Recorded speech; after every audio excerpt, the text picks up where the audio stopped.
40 years on the bench, 17 as Chief Justice.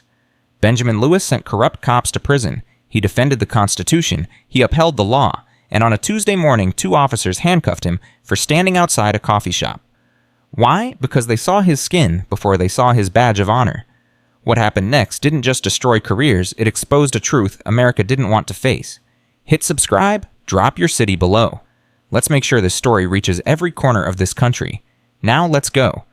Let him sweat a little longer. 4 words that ended a career, started a revolution, and proved that evil doesn't need a plan, just a badge and an audience.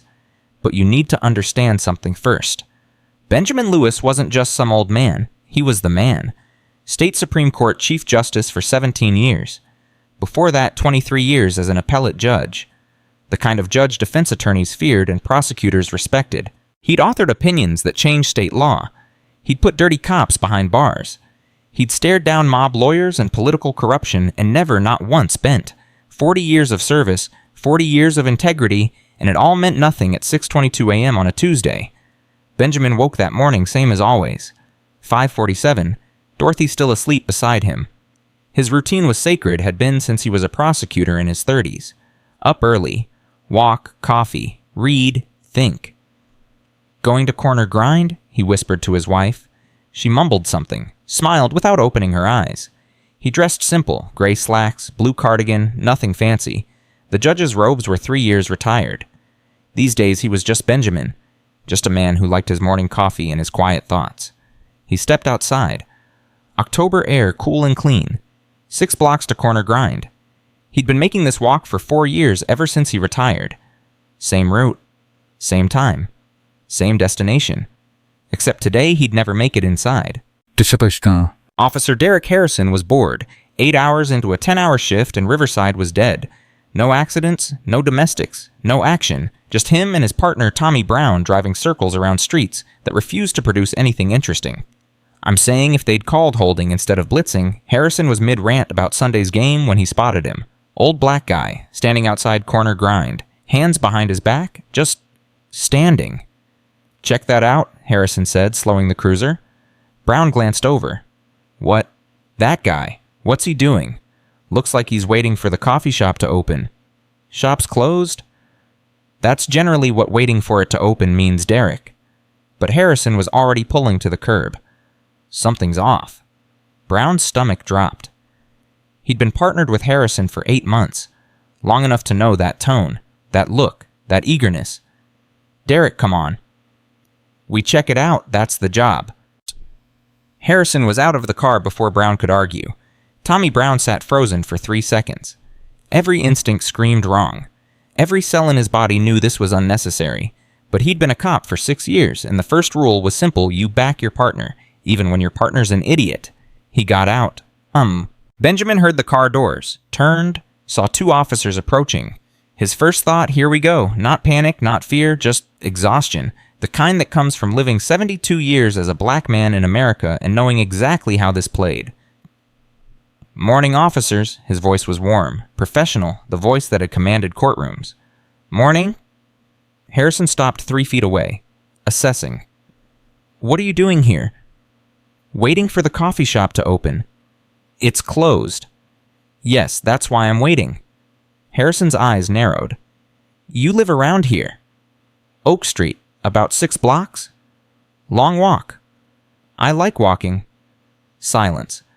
Benjamin kept his hands visible, clasped loosely in front of him. 40 years of watching police interactions had taught him the dance. Make yourself non-threatening, speak clearly, don't give them an excuse. Can I see some ID? Harrison asked. And there it was, the moment, the test. Benjamin's jaw tightened microscopically. May I ask why? Well, just routine. I don't believe standing on a public sidewalk requires identification. Brown stepped forward, his voice softer. Sir, if you could just cooperate. I am cooperating. Benjamin's eyes moved to Brown, measured him, saw the discomfort there. I've answered your questions, explained what I'm doing. What I won't do is surrender my constitutional rights without cause. Harrison's face hardened. Are you refusing a lawful order? I'm exercising the 4th Amendment. You're loitering. Benjamin felt heat rise in his chest. 40 years. 40 years he'd dedicated to the law, to justice. to protecting the rights Harrison was now trampling. "Officer," Benjamin said slowly, "I'm waiting for a business to open. That's not loitering. That's called being early." "Turn around." The words hit like a slap. "Excuse me," Benjamin's voice stayed level, but his heart rate spiked. "You're being detained. Turn around. Hands behind your back." "This is absurd." "Now." Across the street, Maria Chen stopped dead. She was heading to her nursing shift at County General, same route she took every morning. She saw the two cops, saw the old man, saw what was about to happen. She pulled out her phone, hit record. Benjamin turned, so every movement deliberate, controlled. Because he knew God, he knew that one wrong move could turn this from humiliation into tragedy. "This is a mistake," he said quietly. "I'll be the judge of that." The cuffs clicked onto Benjamin's wrists, cold metal, tight. The sound echoed in his ears like a judge's gavel. 40 years on the bench. Now he was on the other side. "You're making a mistake," Benjamin repeated. His voice was steady, but inside something was cracking. Harrison guided him toward the patrol car. "Watch your head." Benjamin ducked into the back seat. The door slammed. The smell hit him, stale fast food sweat desperation. How many people had sat exactly where he was sitting? How many had been innocent? How many had he sentenced without truly understanding what this moment felt like? The cuffs bit into his wrists. His hands were going numb. "Betum. Are you kidding me?" Maria's voice cut across the street. She was still filming, her phone held high. Harrison's head snapped toward her. "Ma'am, move along." "That's Judge Lewis. That's Judge Lewis." "Ma'am, you just handcuffed a Supreme Court justice for standing. I got the whole thing on video."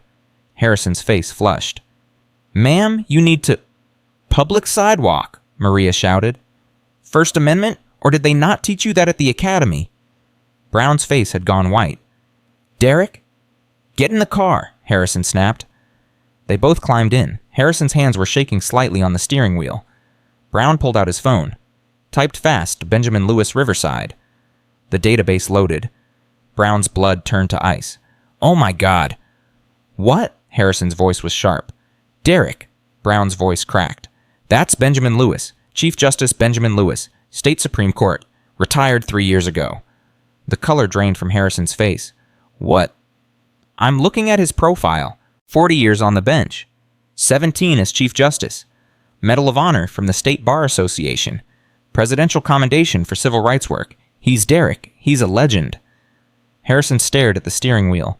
His mind raced. This was bad. This was catastrophic. Chief Justice, cameras, already one witness screaming about it. He could let him go right now, apologize, make it go away, or... "Doesn't matter," Harrison said. Brown stared at him. "What?" He refused to cooperate. He escalated. "We followed protocol." "Protocol? Derek, you just arrested a Supreme Court justice for standing." He didn't identify himself. He doesn't have to. In the back seat, Benjamin sat perfectly still. He could hear every word, every panicked syllable, and he understood exactly what was happening. Harrison was in too deep, and men like Harrison didn't admit mistakes. They doubled down. "We're taking him in," Harrison said. "Are you insane? We document everything. We explain the situation, we move on. This is going to destroy us. Only if we panic." Harrison grabbed the radio. "Dispatch, this is Unit 47. We have a 1016 at Corner Grind 4th Street. One male in custody for loitering." The dispatcher's voice crackled back. "Copy that, 47. Transporting?" Harrison paused. His finger hovered over the button. His eyes flicked to the rearview mirror, met Benjamin's gaze. The old man sat there, calm, dignified, waiting. And something mean flickered in Harrison's chest, something petty and small. This man had made him look stupid, had quoted the Constitution at him, had refused to show the proper respect. Let him sit there a little longer. Let him feel what it's like. "Dispatch," Harrison said slowly, "we're going to need about 20 more minutes before transport, confirming some details." "Copy." Harrison's finger was still on the button. He glanced at Brown, smirked slightly. "Let him sweat a little longer." He released the button. The transmission was complete, recorded, time-stamped, archived. Brown's eyes went huge. "Did you just relax?" "Derek, that was broadcast. No one's going to care about one comment." But Tommy Brown knew different. He'd just heard his partner commit career suicide, on tape, in his own words. "Don't..." Benjamin sat in the back seat, hands cuffed, and felt something he hadn't felt in 40 years. Helplessness. He'd sent men to prison, overturned wrongful convictions, shaped the law, but right now he couldn't even scratch his nose, couldn't check his phone, couldn't walk away. He was property, a detainee, a problem to be processed. Is this what they all felt? The thought hit him hard. Every defendant I sentenced, every person I watched led away in cuffs. Did they feel this small? His mind flashed through cases, dozens of them, hundreds. Young black men mostly, standing before his bench. How many times had he thought, well, if they'd just cooperated with the police? How many times had he believed the system worked? I dedicated my life to you, Benjamin whispered to no one. To the system, to justice, to the belief that law could be fair. The handcuffs answered him with silence. A car pulled up. Marcus Williams, owner of Corner Grind, 29 years old, rushing to open early because he'd overslept. He saw the patrol car, saw Mr. Lewis in the back seat, saw the handcuffs. What the hell? He slammed his car door, ran toward the cruiser. Hey, that's Mr. Lewis. What are you doing? Harrison got out. Sir, step back. That man comes here every single morning. He's a judge. Sir, I need you to calm down. I'm filming this. Marcus had his phone out. Judge Lewis, are you okay? Benjamin's voice was muffled through the glass. I'm fine, Marcus. This is bullshit. Marcus turned to Harrison. Badge number, now. Sir, you need to back up. Badge number 2847, Harrison said through clenched teeth. And yours. Marcus pointed at Brown. Brown's voice was barely audible. 3392. You're both done, Marcus said. You know who this man is, what he's done for this city, and you cuff him for waiting for coffee. More people were gathering. Morning commuters, a jogger, a woman walking her dog. Phones were coming out. Multiple angles, multiple witnesses. Harrison's control of the situation was evaporating. Everyone needs to disperse. Public sidewalks, someone yelled. First Amendment? Let him go. The chanting started. Small at first, just a few voices. Let him go, let him go, let him go. Inside the cruiser. Benjamin closed his eyes. This was spiraling. This was becoming a spectacle. Everything he'd avoided his whole career, attention, drama, confrontation, was exploding around him. But maybe that's what it took. Maybe quiet dignity wasn't enough anymore. 23 minutes. That's how long Benjamin Lewis sat in handcuffs. 23 minutes that would become evidence. Exhibit A, the centerpiece of a federal civil rights lawsuit. Finally, Harrison opened the back door. You're free to go. Benjamin's wrists were red, marked. The skin had broken in 2 places. He stepped out. Every eye was on him, every camera recording. He looked at Harrison, not with anger, with something worse, disappointment. What's your full name, Officer Derek Harrison? Badge 2847? Yes, sir. Benjamin turned to Brown. And yours? Tommy Brown, badge 3392. Brown's voice shook. Sir, I'm sorry. This shouldn't have... No, Benjamin said quietly. It shouldn't have. He looked at both of them. These 2 men who'd seen him as a threat instead of a citizen, who'd seen his skin before his service. I spent 40 years in the justice system, Benjamin said. His voice was soft but clear. Everyone could hear. Everyone was recording. I believed the law was blind, that it protected everyone equally, that good officers were the rule and bad ones were the exception. He paused, rubbed his wrists. Thank you for the reminder that I was wrong. He turned and walked toward Corner Grind. The crowd parted, silent, reverent. Marcus was holding the door open, tears streaming down his face. Mr. Lewis, I am so sorry. Not your fault, son. Coffee's on the house, forever. I mean it. Benjamin managed a smile. I'll still pay. He sat at his usual table. His hands were shaking now. The adrenaline crash hitting hard. He'd maintained composure for the cameras, for the witnesses, for his own dignity. But now alone with his coffee, the weight of it crushed him. 40 years. 40 years of believing in the system, and in 23 minutes he'd seen the truth. The law wasn't blind. It was very selective about what it chose to see. His phone buzzed. Dorothy, where are you? It's been over an hour. He typed, Something happened. I'm okay. Home soon. But he wasn't okay. And the something that happened, it was just beginning. Outside, Maria was already uploading to Twitter, Breaking Riverside PD just arrested former Chief Justice Benjamin Lewis for standing outside a coffee shop. Full video below. This is what systemic racism looks like. Hashtag justice for Lewis. Marcus posted to Facebook. They handcuffed my customer. a 72-year-old retired Supreme Court justice, for waiting for my shop to open. I have the footage. Spread this everywhere. Within 30 minutes, 10,000 views. Within an hour, 100,000. By noon, 2 million. By 5 p.m., every news station in the state had the story. By midnight, the nation knew the name Benjamin Lewis. And by morning, Officer Derek Harrison would wake up to 17 missed calls from his union rep, 46 messages from reporters, and 1 email from the chief of police that contained exactly 2 words, "my office." The handcuffs that humiliated Benjamin Lewis had just locked onto Derek Harrison's entire future. But that's not where this story ends. That's where it explodes. By the time Benjamin walked through his front door, his face was on every screen in America. Dorothy met him in the hallway. One look at his wrists, the red marks, the broken skin, and her hand flew to her mouth. "Benjamin, what happened?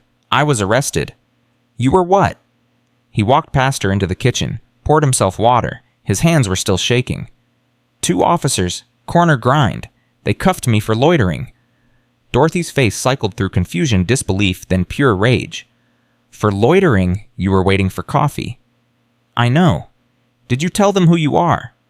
"I shouldn't have to." Benjamin's voice cracked. "The law protects everyone, Dorothy, not just people with credentials." She wrapped her arms around him. He stood rigid for a moment, then collapsed into her embrace. 40 years of composure. Gone. He was just a tired old man who'd been humiliated on a public street. "They're going to pay for this," Dorothy whispered fiercely. "I promise you, Benjamin, they're going to pay." His phone started ringing, then buzzing. Text after text, call after call. The first was from Marcus. "Mr. Lewis, my video has 50,000 shares. The news wants to interview you." Then from former colleagues, "Benjamin, what the hell happened? Channel 7 is running your story." Then from reporters, "Mr. Lewis, this is Jessica Chen from CNN. We'd like to speak with you about..." Benjamin turned his phone off, threw it on the counter. "I don't want to talk to anyone." "Benjamin, I just want to forget it happened." But the world wasn't going to let him forget. Across town, Derek Harrison was discovering the same thing. His phone had been ringing non-stop since noon. His wife Katie stood in their kitchen, arms crossed, face pale. "Derek, your mother just called. She saw you on the news. She's crying." Harrison sat at the table, head in his hands. "It's blown out of proportion. You arrested a Supreme Court justice? I didn't know he was..." "You arrested an old man for standing. He refused to cooperate." Katie slammed her hand on the counter. "He didn't have to. You know that you've been a cop for 12 years, Derek. You know that." His phone buzzed again. "Captain Richardson, my office, 8 a.m. tomorrow. Bring your union rep." Harrison's stomach twisted. This was bad. This was career-ending bad. But what haunted him wasn't the thought of losing his job. It was the look on Benjamin Lewis's face. That quiet disappointment, that profound sadness. Harrison had seen himself as one of the good ones. The cops who protected and served. Who kept communities safe. But that video, the one with 6 million views and counting, told a different story. It showed a bully with a badge. A man drunk on petty power. A cop who'd let his ego destroy an innocent man's morning. And everyone could see it now. Everyone. Tommy Brown wasn't sleeping either. He'd gone home to his apartment, opened a beer, and made it halfway through before throwing up in the sink. His partner, had broadcast "Let Him Sweat a Little Longer" over the radio. It was recorded, time-stamped, evidence. And Brown had been right there. He'd seen it happening. He'd known it was wrong. And he'd done nothing. His phone rang. His father, retired NYPD, 30 years on the force. "Tommy." "Dad?" "I saw the video." Silence. "Tell me you tried to stop it," his father said quietly. I told him it was wrong. I told him..." "Did you stop him?" Tommy's throat closed. "No." "Then you're just as guilty." The line went dead. Tommy stared at his phone. His father was right. The law didn't care about uncomfortable silence. It cared about action. Inaction made you complicit. He'd betrayed everything his father taught him. Everything the badge was supposed to represent. And for what? Loyalty to a partner who just destroyed both their careers? He opened his laptop, pulled up the incident report Harrison had filed. Read the lies. Subject exhibited suspicious behavior, failed to provide identification when lawfully requested, became verbally aggressive and non-compliant. Officer determined detention was necessary for public safety. Every word was fiction. Every sentence was covering their asses. Tommy's cursor hovered over the report. He could file an addendum, correct the record, tell the truth, or he could stay quiet. Let Harrison take the fall. Keep his own job. His father's voice echoed, "Good cops don't protect bad cops, period." Tommy started typing. His hands were shaking, but the words came fast. Addendum to Incident Report 2847-125I, Officer Thomas Brown wished to clarify that the detention of Mr. Benjamin Lewis was not justified by any observable criminal behavior. The subject was waiting peacefully for a business to open. He answered all questions appropriately. The detention appears to have been based solely on Officer Harrison's discretion, which I believe was exercised inappropriately given the circumstances. He hit save, encrypted it, sent a copy to his personal email. Insurance, evidence, truth. Whatever happened next, he'd have this. Meanwhile, in a cramped apartment 15 miles away, Sarah Johnson was supposed to be sleeping. Night shift at Channel 4 started in 6 hours. But sleep wasn't happening. Not after she'd seen the video of Benjamin Lewis. Sarah was 27, black, raised by a single mother who cleaned houses. She'd clawed her way through journalism school while working 2 jobs. Now she was an investigative reporter, hungry for the story that would make her name. And this was that story. She pulled up everything she could find on Officer Derek Harrison. Public records, court documents, disciplinary files that had been leaked to various watchdog groups over the years. What she found made her blood boil. Derek Harrison badge 2847, 12 years with Riverside PD, 23 official complaints filed against him, 19 for excessive force, 4 for racial profiling. Every single one dismissed. Every single one marked unfounded or insufficient evidence. Sarah clicked deeper, found the complaints themselves. Read the accounts. Officer Harrison grabbed my son by the throat during a traffic stop for a broken taillight. Officer Harrison called me boy and threatened to put me on the ground when I asked why I was being stopped. Officer Harrison threw my phone when I tried to record the interaction. 23 complaints, 23 dismissed. But that wasn't all. Sarah pulled up Harrison's arrest record. In 12 years, he'd made 347 arrests. She ran the demographics. 73% were black males, in a city that was 31% black. The math was brutal. The pattern was undeniable. Derek Harrison wasn't just a bad cop, he was a racist cop, and the department had protected him for over a decade. Sarah's phone rang, her editor Martin voice rough with sleep. "Please tell me you're not working?" "I'm working." "Sarah, your shift doesn't start until..." "Martin, I've got something. Derek Harrison, the cop who arrested Benjamin Lewis. He's got 23 complaints, all dismissed, and his arrest record is racially skewed to hell." Silence. Then, how solid is this public record, all of it? "Can you have a story ready by tomorrow? I can have it ready by sunrise." "Do it, but Sarah, be careful. Cops protect their own. You start digging, they'll notice." "Let them notice." She hung up and kept digging. Court cases, lawsuits, settlements. The deeper she went, the uglier it got. In 2019, Harrison had been involved in a use-of-force incident that put a teenager in the hospital. The family sued. The city settled for $75,000. No admission of wrongdoing. Case sealed. In 2021, Harrison's partner filed an internal complaint alleging Harrison had falsified evidence in a drug case. The complaint disappeared.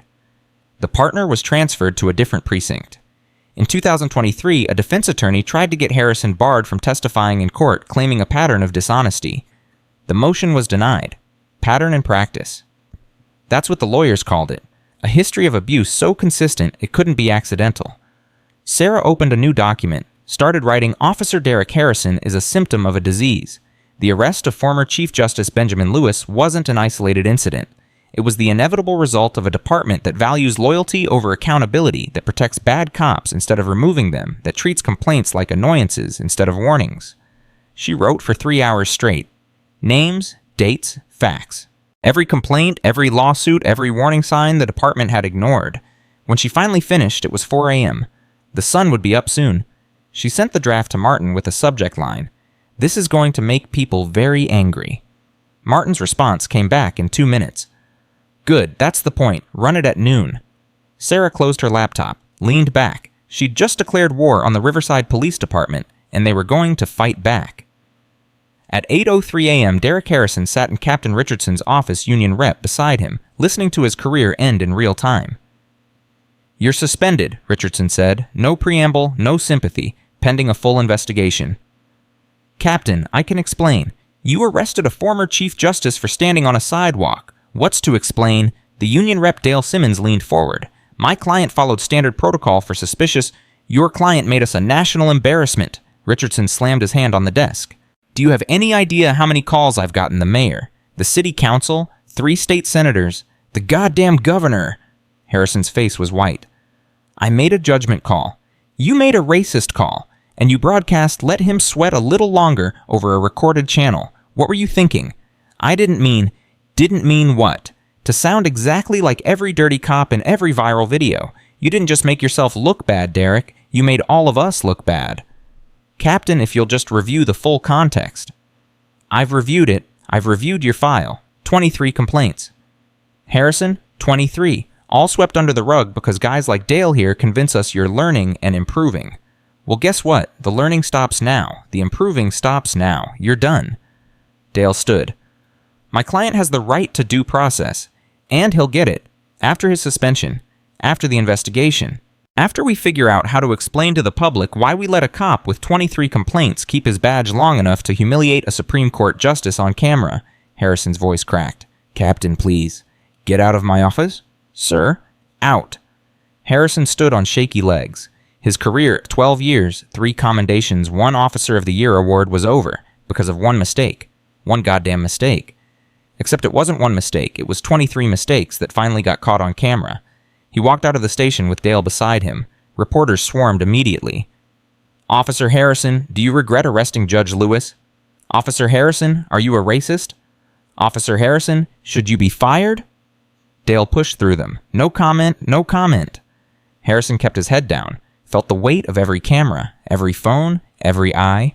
He'd wanted to be a hero. He'd become a villain, and the internet never forgets villains. That afternoon, Sarah Johnson's story went live. The headline, Pattern of Abuse, the Complaints Nobody Heard About Officer Derek Harrison. It spread like wildfire. Twitter, Facebook, Reddit. Cable news picked it up within an hour. Sarah's phone exploded with interview requests. CNN, MSNBC, Fox, NPR. Everyone wanted the reporter who'd exposed the system protecting bad cops. But not everyone was happy about it. At 6 p.m., Sarah's car window was smashed in the Channel 4 parking lot. Nothing stolen, just destroyed. A message. At 8 p.m., she got an anonymous text, drop the Harrison story if you know what's good for you. At 10 p.m., a black SUV followed her home from work. She called the police. They arrived 40 minutes later, took a statement, promised to look into it. Sarah knew better. She'd just made enemies with badges and guns. She called Martin. They're trying to scare me. Are they succeeding? Hell no. Good, because I want you to interview Benjamin Lewis. Get his side, let him tell his story. Sarah's heart kicked. Benjamin Lewis hadn't spoken publicly since the arrest. No interviews, no statements, just silence. You think he'll talk to me? Only one way to find out. Sarah found Benjamin's address through public records, drove to Oak Street the next morning, knocked on his door with her heart pounding. Dorothy answered. Looked Sarah up and down. Reporter. Yes, ma'am. Sarah Johnson, Channel 4. I was hoping. He's not interested. Mrs. Lewis, I understand, but I'm not here to sensationalize. I want to tell the truth about what happened to your husband, about Officer Harrison's history, about a system that failed. Dorothy's expression softened slightly.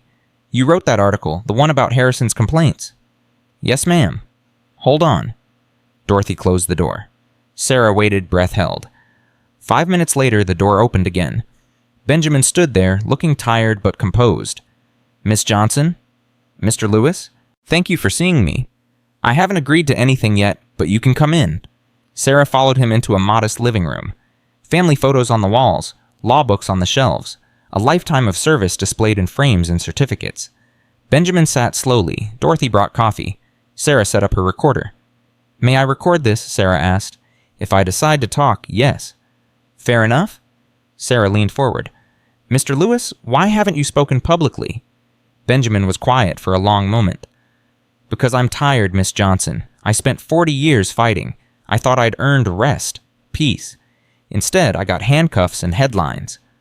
Do you regret not identifying yourself to Officer Harrison? Why should I have to? The Constitution doesn't have a class system. My rights aren't contingent on my resume. But if you told him, then what? He would have apologized and let me go, and the next man, some kid from the East Side without a law degree, he'd get arrested for the exact same thing. That's not justice, Miss Johnson. That's privilege. and I refuse to participate in it." Sarah felt chills. This man understood the game, understood it, and rejected it on principle. "Mr. Lewis, I've uncovered Officer Harrison's disciplinary record. 23 complaints, all dismissed. Does that surprise you?" Benjamin smiled bitterly. "No, it disappoints me, but it doesn't surprise me." "Why not?" "Because I've been on the other side of this equation. I've seen police misconduct cases, read the reports, watch departments circle the wagons to protect their own. I always told myself it was the exception, that most cops were good people, that the system worked. And now? Now I know what it feels like to be on the wrong side of that system, and it's terrifying." "Shoot," Dorothy spoke up from the kitchen doorway. "They came by yesterday." Sarah's head snapped toward her.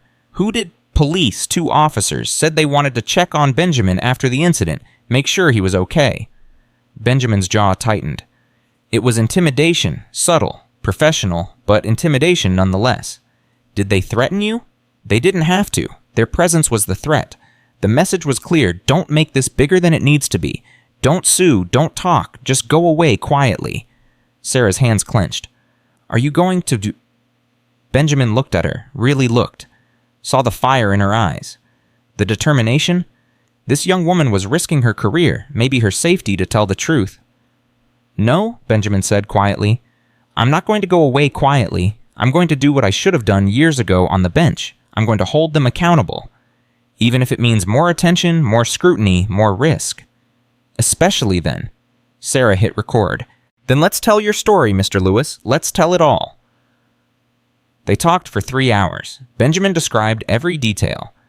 The morning walk, the officers approaching, the refusal to show ID, the handcuffs, the 23 minutes in the patrol car, the humiliation, the fear, the broken faith in a system he had dedicated his life to upholding.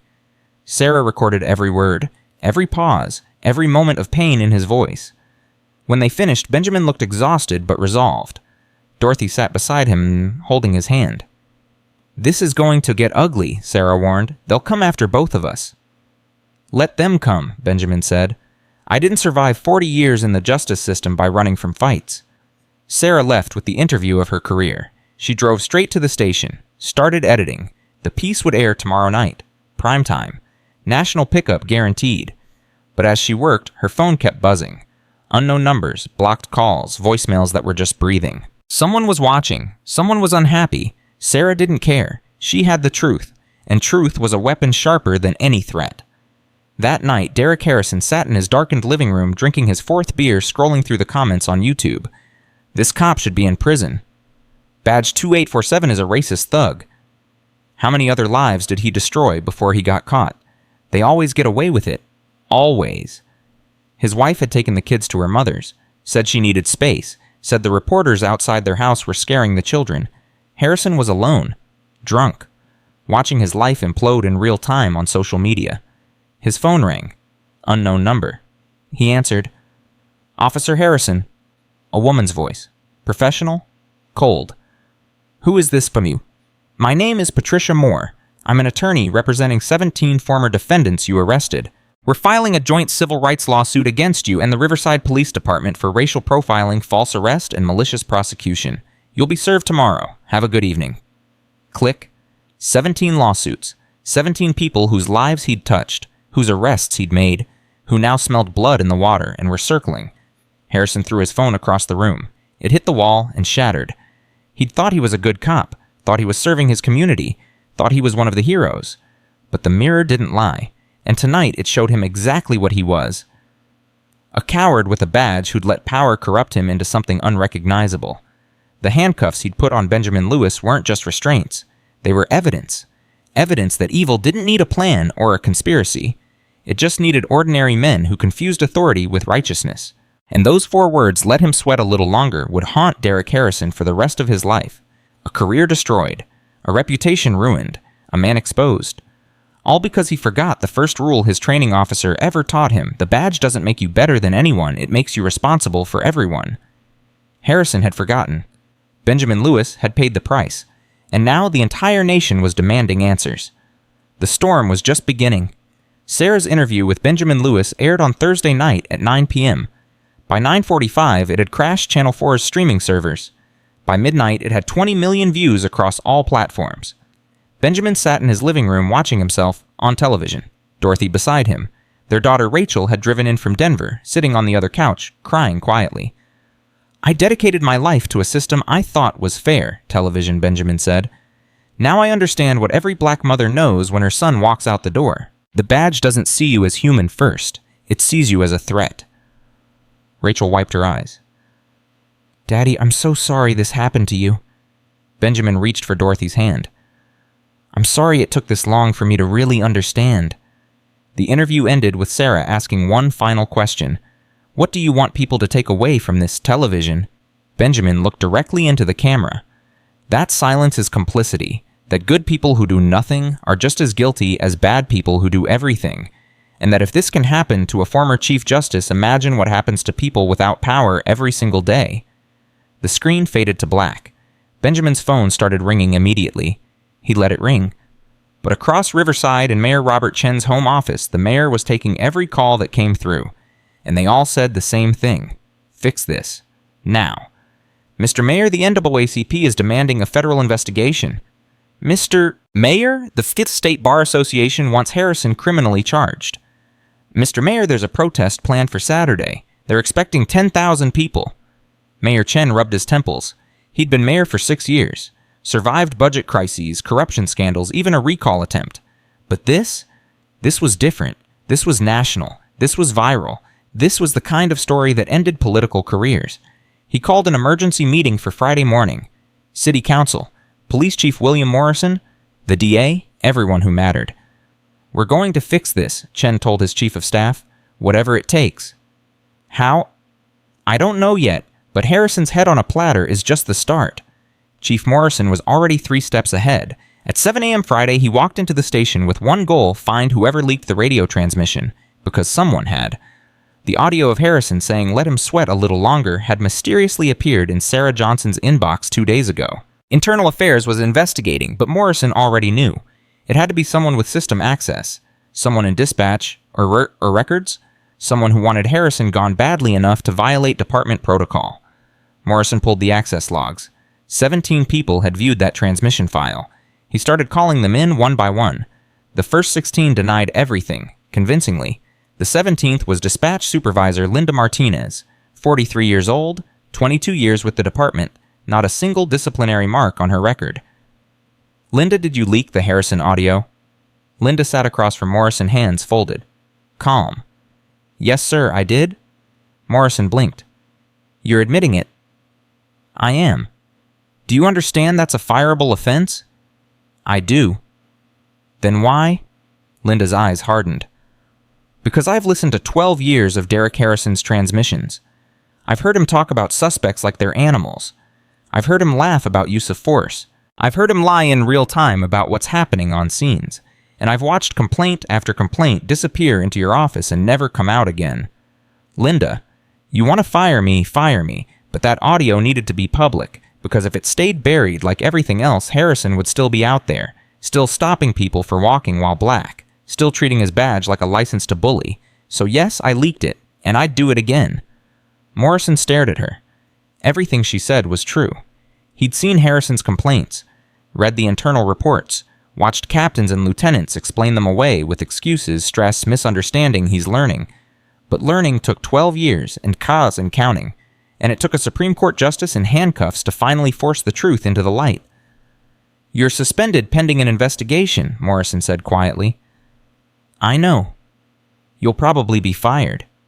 "I know that too." "Was it worth it?" Linda stood. "Ask Benjamin Lewis." She walked out. Morrison sat alone in his office, the weight of 12 years of failures pressing down on him. He'd been chief for 8 years. He'd protected bad cops because that's what chiefs did. Because the union made it impossible to fire anyone. Because city lawyers said settlements were cheaper than trials. Because the blue wall was sacred. But the wall was cracking, and Morrison could feel it crumbling under his feet. His phone rang. The mayor. "My office now, and bring Harrison's entire file." Morrison grabbed the folder. It was 3 inches thick. 12 years of complaints, incidents, use of force reports, and internal investigations. A career's worth of red flags that had been painted over with institutional loyalty. He drove to City Hall knowing his own career was probably over too. You couldn't be the chief who supervised a cop like Harrison for 8 years and come out clean. The math didn't work. The mayor's conference room was packed. City council members, the DA, the city attorney, and sitting in the corner taking notes was Patricia Moore, the lawyer who'd called Harrison about the 17 lawsuits. Morrison sat, opened the file, started talking. Derek Harrison was hired in 2013, graduated academy top 10%. First 3 years, no incidents. Then in 2016, we got the first complaint. Traffic stop that got physical. Suspect claimed Harrison used excessive force. We investigated, found insufficient evidence. Define insufficient, Patricia said. The suspect had prior arrests, conflicting witness statements. We couldn't prove you couldn't prove it or didn't want to. Morrison's jaw tightened. We followed protocol. Protocol that favors cops. Ms. Moore, if you're here to grandstand. I'm here, Patricia interrupted, because I represent 17 people whose lives were destroyed by Officer Harrison. Wrongful arrests, false charges, careers ruined. And every single time they complained, you people found insufficient evidence. So forgive me if I don't trust your protocol. The room went silent. Mayor Chen cleared his throat. Chief, continue. Morrison flipped through the file. 2017, another complaint. 2018, 3 more. 2019, the incident with the teenager that resulted in a settlement. 2020, his partner filed an internal complaint alleging evidence falsification. 2021, 4 complaints. 2022, 6. 2023, 5. And this year 2 before the Lewis incident. 23 total, the DA said, all dismissed. Not dismissed. Investigated and closed due to insufficient. Chief, Mayor Chen's voice was ice. Stop hiding behind language. You protected a bad cop for 12 years. Own it. Morrison's face flushed. I followed department procedures. Your procedures are the problem. Rachel Kowalski, city council member, slammed her hand on the table. We have a cop with 23 complaints still carrying a badge, a Supreme Court justice arrested for standing, and a department culture that treats accountability like a suggestion. This ends now. What do you want me to do? Morrison asked. I want Harrison fired. I want you to resign, and I want an independent investigation into every officer with more than 5 complaints. Morrison stood. You're asking me to gut my own department. I'm asking you to clean house before the DOJ does it for us. Mayor Chen stood too. Because trust me, Chief, the feds are coming. Sarah Johnson's story got picked up by the Washington Post this morning. CNN is running a segment tonight. We have 48 hours before this becomes a federal case. So you can get ahead of it or you can go down with the ship. Your choice. Morrison looked around the room. Every face showed the same thing. You're done. He'd been a cop for 30 years. Chief for 8. He'd solved murders, busted drug rings, built community programs. He'd done good work. But he'd also protected Derek Harrison and 22 other cops whose names were probably in similar files. And that would be his legacy now. Not the good, the failures. I'll resign, Morrison said quietly. Effective immediately. Good, Chen said. Now let's talk about Harrison. But before anyone could speak, Morrison's phone rang. Unknown number, he answered. Chief Morrison, yes.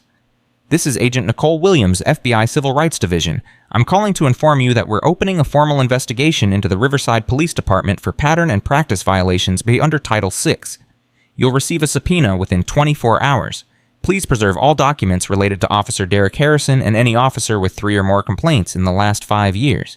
Do you understand? Morrison's world tilted. Yes.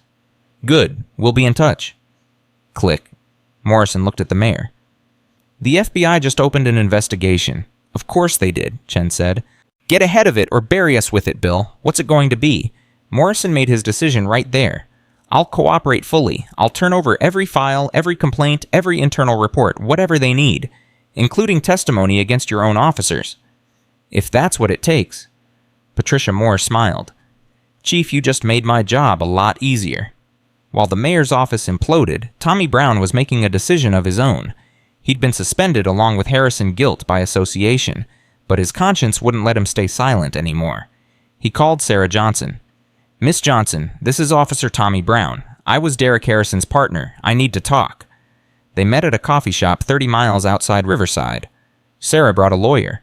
Tommy brought his addendum report and 12 years of regret.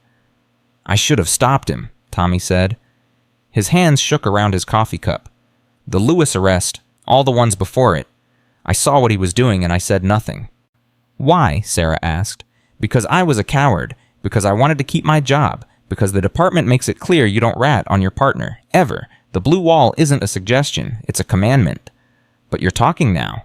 Because I can't live with myself anymore. I watched a 72-year-old man get handcuffed for nothing. Heard Derek say let him sweat. Watched him keep a Supreme Court justice in cuffs for 23 minutes out of pure spite. And I did nothing. I stood there like a coward and did nothing.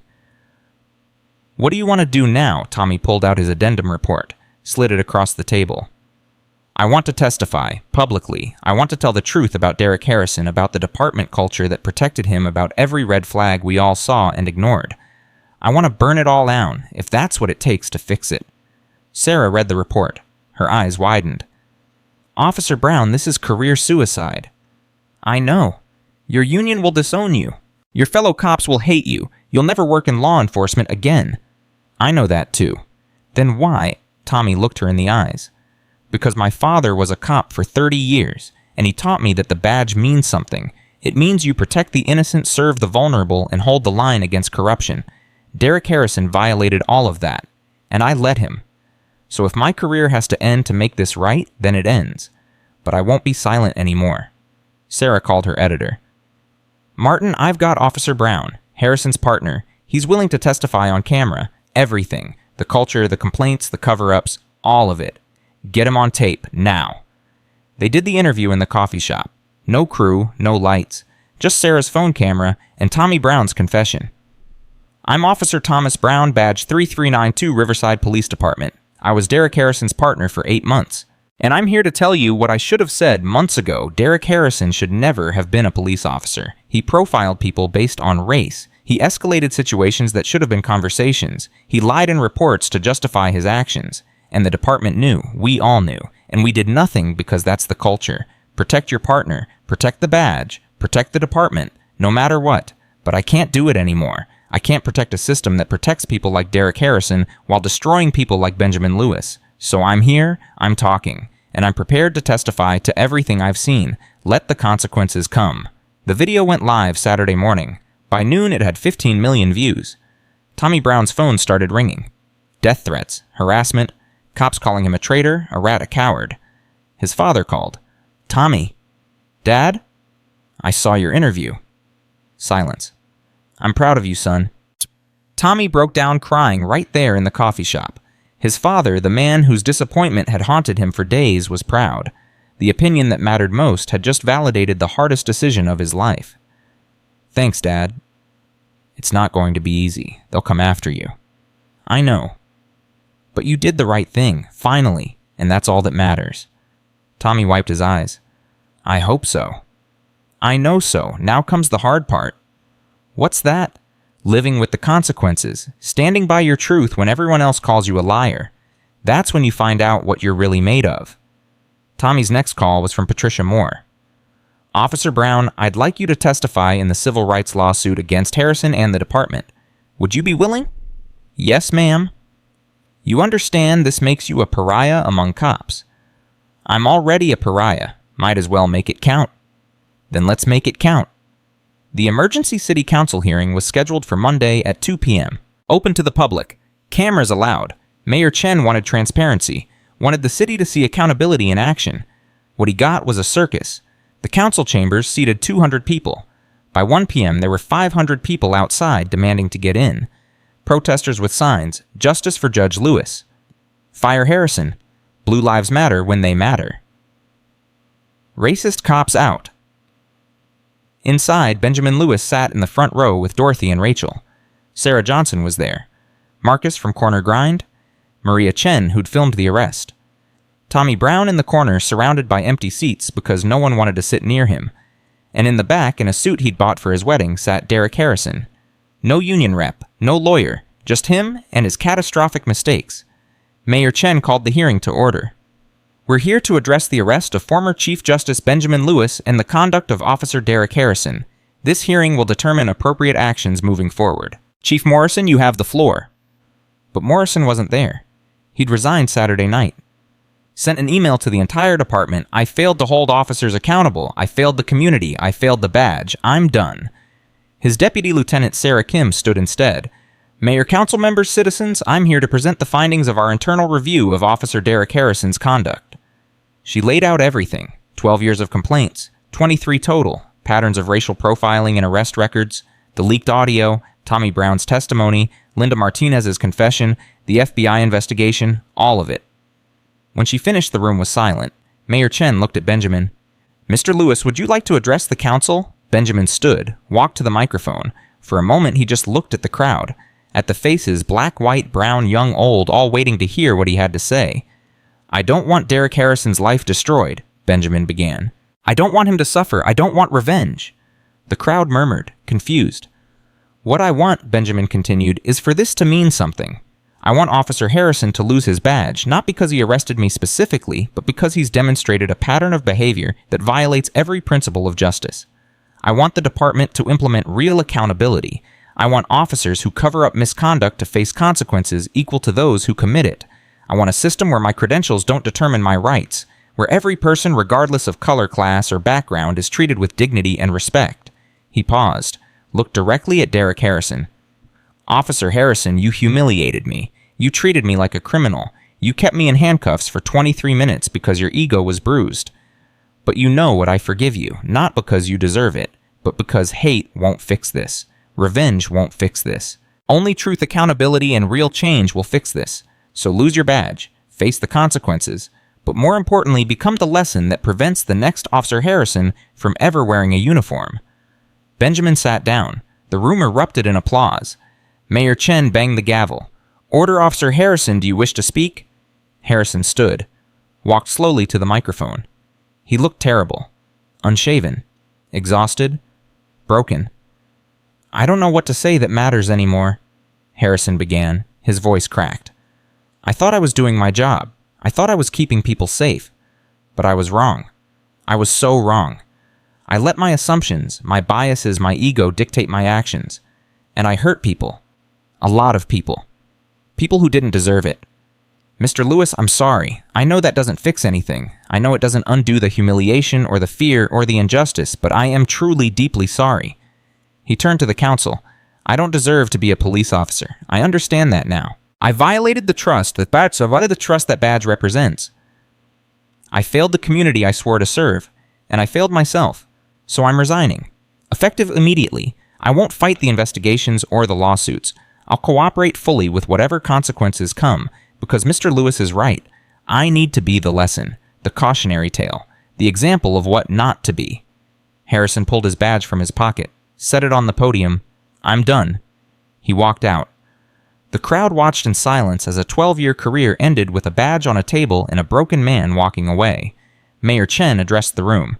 The council will vote on the following measures: 1, mandatory federal oversight of the Riverside Police Department; 2, immediate review of all officers with 3 or more complaints; 3, establishment of an independent civilian review board with subpoena power; 4, mandatory anti-bias training for all officers; 5, body cameras for all patrol officers with strict disciplinary action for any officer who turns them off during interactions. All in favor. Every council member raised their hand. Motion passes unanimously. The crowd erupted again, this time in celebration. Change was coming, real institutional change.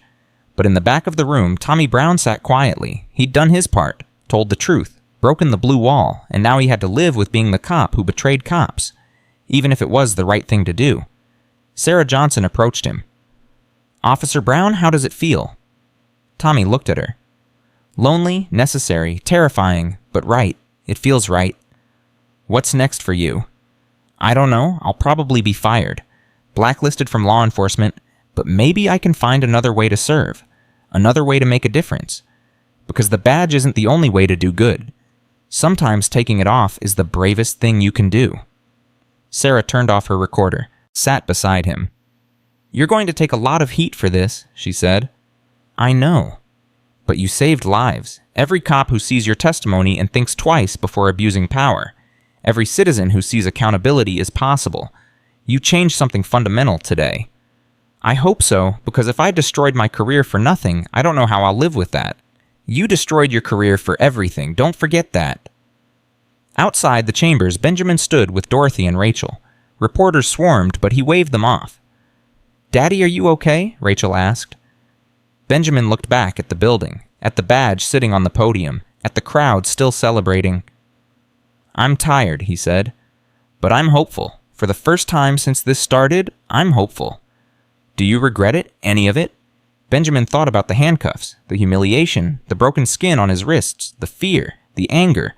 "No," he said finally. Because sometimes the worst moments create the best opportunities for change. This was my worst moment, but maybe it becomes Riverside's best opportunity, maybe even America's. They walked to their car. Benjamin paused, looked back one more time. The sun was setting, the protesters were dispersing, the cameras were packing up, but something had shifted, something fundamental. A crack in the system that had protected bad cops for generations. A moment where truth mattered more than loyalty, where justice mattered more than reputation. 4 words had started it. Let him sweat a little longer. And those 4 words had just torn down a culture that had stood for far too long. The federal charges came down 3 weeks later. Tuesday morning, 6 a.m. Derek Harrison was making breakfast when FBI agents knocked on his door. "Derek Harrison?" "Yes."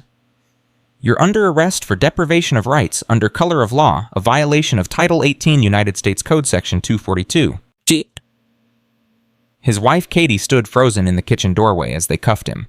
The same cuffs he'd put on Benjamin Lewis. The same cold metal. The same humiliation. "Derek, what's happening?" Katie's voice cracked. "Federal charges," Harrison said. His voice was dead. Empty. "Civil rights violation." The lead agent read him his rights. Harrison barely heard them. He'd read those same words hundreds of times to suspects. Never thought he'd hear them applied to himself. They walked him out to an unmarked sedan. Neighbors were already peeking through curtains. Phones recording. By noon, video of Harrison's arrest would have 10 million views. The internet loved irony, loved watching the powerful fall. At the federal building, they processed him like any other criminal. Fingerprints, mugshot, the works. Then they put him in an interrogation room and left him there for 2 hours. Classic tactic, let him sweat. When Agent Nicole Williams finally entered, she carried a file 3 inches thick. "Officer Harrison, I'm Agent Williams, FBI Civil Rights Division. We've been investigating you for 3 weeks. Would you like to know what we found?" Harrison said nothing. "We found 23 complaints that were systematically buried. We found evidence tampering in 4 cases. We found that 73% of your arrests over 12 years were black males in a city that's 31% black. We found radio transmissions where you used racial slurs. We found text messages with other officers mocking suspects. We found a pattern and practice of civil rights violations spanning over a decade." She opened the file. Slid photos across the table. Benjamin Lewis in handcuffs. A teenager with a broken arm from 2019. A woman crying during a traffic stop in 2021. Face after face of people Harrison had abused. "These are your victims, Officer Harrison. 17 of them are suing you civilly. But that's not why I'm here. I'm here because you violated the constitutional rights of United States citizens while operating under color of law. That's a federal crime, and unlike your department, we don't sweep this under the rug." "I want a lawyer," Harrison said. "Smart choice. You're going to need a good one, because the U.S. attorney is seeking the maximum 10 years in federal prison." Harrison's world tilted. 10 years. He'd be 54 when he got out. His kids would be adults. His marriage would be over. His life would be gone. "This is because of Benjamin Lewis," Harrison said bitterly. "If he'd been anyone else. If he'd been anyone else, you'd still be abusing people. Mr. Lewis didn't create this problem, Officer Harrison. He just had the platform to expose it. Every person in these photos deserved the same protection, the same outrage, the same justice. They just didn't have his credentials. That's not his fault. That's yours." Agent Williams stood. "You'll be arraigned tomorrow. Bail will be set based on flight risk. Given your circumstances, you'll probably get it. But Officer Harrison, understand something: your career is over. Your reputation is destroyed. And your freedom is on borrowed time. The only question left is whether you spend the next 10 years in prison or cooperate with our investigation into the Riverside PD and get a reduced sentence. What do you want? Names. Every officer you saw commit misconduct. Every captain who buried complaints. Every union rep who threatened witnesses. Everyone who made the Riverside Police Department a place where cops like you could thrive. Give us that, and maybe you serve 5 years instead of 10. Harrison's mind raced. Turn on his brothers in blue. Become the rat, the snitch, the traitor, everything cops despised. But what choice did he have? I'll talk to my lawyer. You do that.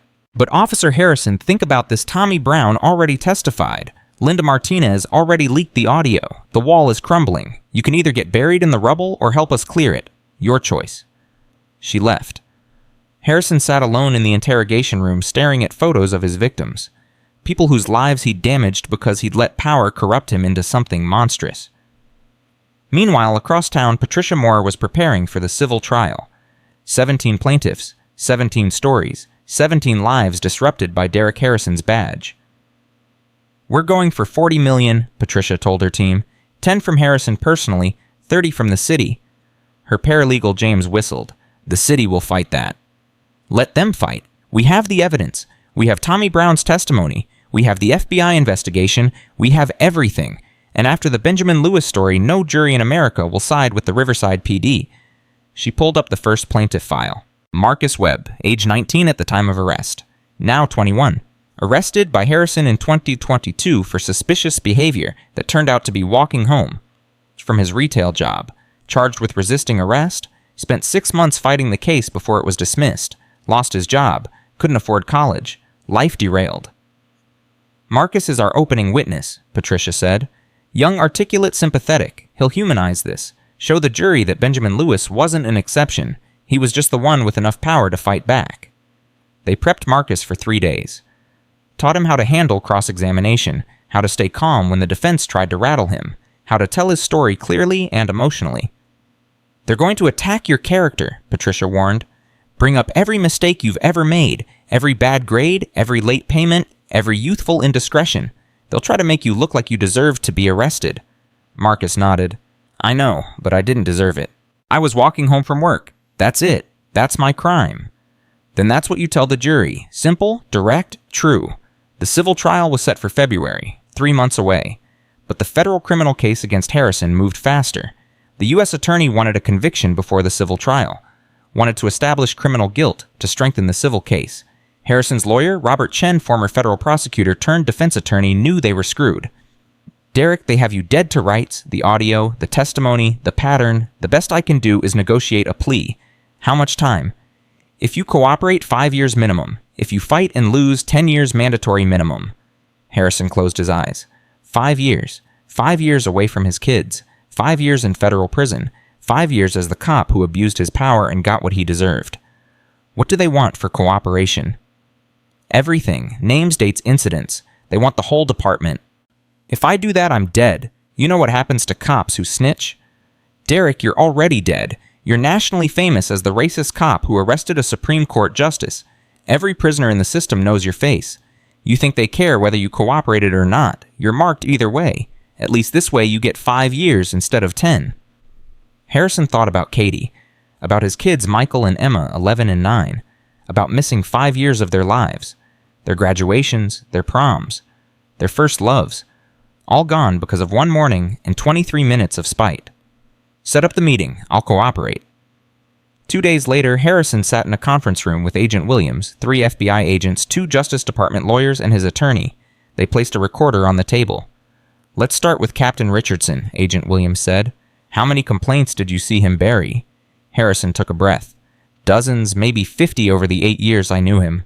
The system was simple. Complaint comes in. Richardson calls you to his office, asks your side, then files it as unfounded or insufficient evidence. He'd tell us, I got your back, and that was it. Complaint disappeared. Did he ever tell you to lie? Not directly, but he'd phrase it carefully. Make sure your report matches the body cam. Confirm your story with your partner. Remember, your word carries weight. It was coded language. We all knew what it meant. Who else participated? Harrison named names. Captains, lieutenants, sergeants, union reps. A network of protection that had operated for decades. The union was the worst, Harrison said. Anytime a complaint looked serious, they'd bring in Dale Simmons. He'd threaten the complainant with countersuits. Defamation, false reporting. He'd drag out the process until people gave up. Made it so expensive and exhausting to file complaints that most people just stopped trying. Agent Williams took notes. Did you ever witness other officers commit civil rights violations? Harrison hesitated. This was the line. Once he crossed it, there was no going back. Yes. Officer Mike Torres. I saw him plant evidence in a drug case in 2020. Suspect was clean, but Torres wanted the arrest. He pulled a baggie from his own pocket, dropped it in the car, then found it during the search. Did you report it? No. Why not? Because that's not how it works. You don't rat on your brothers. You look the other way, and they look the other way for you. That's the code. The blue wall. Yeah, the blue wall. And I hid behind it for 12 years while I destroyed people's lives. The interview lasted 6 hours. Harrison gave them everything. Every corrupt cop, every buried complaint, every lie, every cover-up, every abuse of power he'd witnessed or participated in. When it was over, Agent Williams looked at him with something close to pity. Officer Harrison, you just gave us enough to indict 15 officers and 3 supervisors. The Riverside Police Department is about to be gutted. I know. And you're going to have to testify, publicly, against every one of them. I know that too. They're going to call you a traitor. Harrison laughed bitterly. They already do. At least now I'll have earned it. News of Harrison's cooperation leaked within 48 hours. The police union issued a statement. Officer Harrison's decision to cooperate with the FBI is a betrayal of every officer who ever wore the badge. He has violated the trust and brotherhood that binds law enforcement together. Tommy Brown read the statement and wanted to throw his phone across the room. Brotherhood. The word made him sick. What kind of brotherhood protected racists and abusers? What kind of trust enabled corruption? He called Sarah Johnson. Did you see the union statement? I did. Want to respond? Yeah, put me on camera. I've got something to say. They met at the station. Sarah set up. Tommy looked directly into the lens. I'm Officer Tommy Brown, and I want to address the police union's statement about brotherhood. You want to talk about brotherhood? Real brotherhood means holding each other accountable. It means not letting your partner abuse his power. It means speaking up when you see something wrong. Derek Harrison and I both violated that brotherhood, but at least he's trying to make it right now. The union, they're still protecting the same corrupt system that created Harrison in the first place. So spare me the lectures about trust and loyalty. True loyalty is to the Constitution, not to bad cops. The video went viral. Again, Tommy Brown was becoming the face of police reform. The cop who broke ranks, the one who chose truth over tribalism. But it came with a price. His house was vandalized twice. Someone left a dead rat on his porch with a note, "Snitches get stitches." His car was keyed, his mailbox destroyed. His father flew in from New York. Tommy, you need to leave Riverside. It's not safe. I'm not running, Dad. This isn't about running. It's about surviving. These people are dangerous. Then they prove my point. If telling the truth makes me a target, what does that say about the culture? His father had no answer, because they both knew Tommy was right, and being right was going to cost him everything. Benjamin Lewis watched all of this unfold from his living room. The arrests, the indictments, the interviews. His single morning 23 minutes in handcuffs had sparked a revolution. Do you ever regret it? Dorothy asked one evening. Refusing to show your ID that morning. Benjamin thought carefully. I regret the pain it caused you, the attention, the stress, but refusing to show ID, no, because if I'd complied, if I'd pulled the "don't you know who I am" card, nothing would have changed. Harrison would still be out there. Those 17 plaintiffs would still be suffering in silence. The system would still be protecting bad cops. Sometimes standing on principle means standing in discomfort. You're braver than I am. No, I'm just tired of being quiet. I spent 40 years on the bench telling myself the system worked, that justice was blind, that we'd moved past the worst of our history. And I was wrong. We haven't moved past anything. We've just gotten better at hiding it. This arrest didn't expose something new. It exposed something old that we all pretended didn't exist anymore. His phone rang. Patricia Moore. Mr. Lewis, I wanted to update you. We've added you as a plaintiff in the civil case. Your damages are separate, but we're consolidating everything into one trial. The jury needs to see the full scope of Harrison's misconduct. Your case anchors it, but the other 17 show the pattern. Whatever you need. I need you to testify. First witness after opening statements. Set the tone. Show the jury that this isn't about one bad day. It's about systemic failure. I'll be there. February arrived cold and gray. The trial began on a Monday morning. Courthouse packed. Media circus outside. National attention focused on a civil trial that would determine whether accountability was real or just a word politicians used. Patricia stood for opening statements. The jury, 7 women. 5 men, diverse in age and race, watched her carefully. Ladies and gentlemen, this case is simple. Officer Derek Harrison violated the civil rights of 18 people over 12 years. He profiled them. He arrested them without cause. He used his badge as a weapon against citizens he was sworn to protect. And the Riverside Police Department let him. They buried complaints. They ignored patterns. They protected him until he arrested someone too prominent to ignore. Benjamin Lewis could have walked away quietly, could have used his privilege to make this disappear. Instead, he chose to stand with 17 others who didn't have his platform, because justice delayed. For some is justice denied, for all. The defense attorney Thomas Wright countered, "Ladies and gentlemen, Officer Harrison made mistakes. He admits that, but mistakes aren't crimes. The plaintiffs want $40 million because a cop had a bad day. That's not justice. That's a lottery ticket. Yes, Mr. Lewis was wrongly detained. Yes, it was embarrassing. But 23 minutes of discomfort isn't worth millions. And the other plaintiffs, they're opportunists jumping on a viral story to get paid. Don't let sympathy for Mr. Lewis blind you to the facts." Benjamin took the stand first. Patricia led him through his testimony.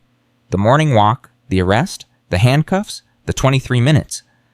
"Mr. Lewis, did Officer Harrison know who you were?" According to Officer Brown's testimony and the radio transcript, yes. Officer Brown identified me, and Officer Harrison chose to keep me detained anyway.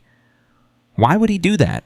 Because he could, because the badge gave him power, and power without accountability corrupts. Thomas Wright stood for cross-examination. "Mr. Lewis, you've had a distinguished career, 40 years in the justice system, correct?" "Yes." "In those 40 years, how many defendants did you sentence to time in jail or prison?" "I don't have an exact number." "Hundreds, thousands." "Probably thousands." "And how many of those defendants complained that they were treated unfairly by police?" "Many." "And how many of those complaints did you dismiss as defendants simply trying to avoid responsibility?" Benjamin's jaw tightened. "Some, but I evaluated each case on its merits." "Did you, though, or did you give police the benefit of the doubt because they wear badges?" "I gave everyone the benefit of the doubt until evidence proved otherwise." "But you're not giving Officer Harrison that same benefit, are you? Officer Harrison was recorded saying, 'Let him sweat a little longer.' That's not benefit of the doubt. That's evidence of intent." Wright smiled. No further questions. Patricia called Marcus Webb next. Young, nervous, but determined. "Mr. Webb, tell the jury what happened on the night of March 14th, 2022. Marcus took a breath. "I was walking home from my job at Best Buy. It was about 10 p.m. I was on 4th Street, same road I always took. Suddenly, police lights behind me. Officer Harrison got out and told me to stop." "Did he say why?" "He said I matched the description of a suspect in a robbery." "I asked what robbery." "He said there'd been a break-in nearby. I told him I'd been at work all evening. He asked for ID. I gave it to him. He ran it, came back, said I was clean. I thought that was it. But it wasn't. No, he said I was acting nervous, and that gave him reasonable suspicion to search me. I told him I didn't consent to a search. He grabbed me, spun me around, put me against his car, started searching my pockets. I asked what he was doing. He said resisting. Then he cuffed me, charged me with resisting arrest." "Was there a robbery that night?" "No, my lawyer checked.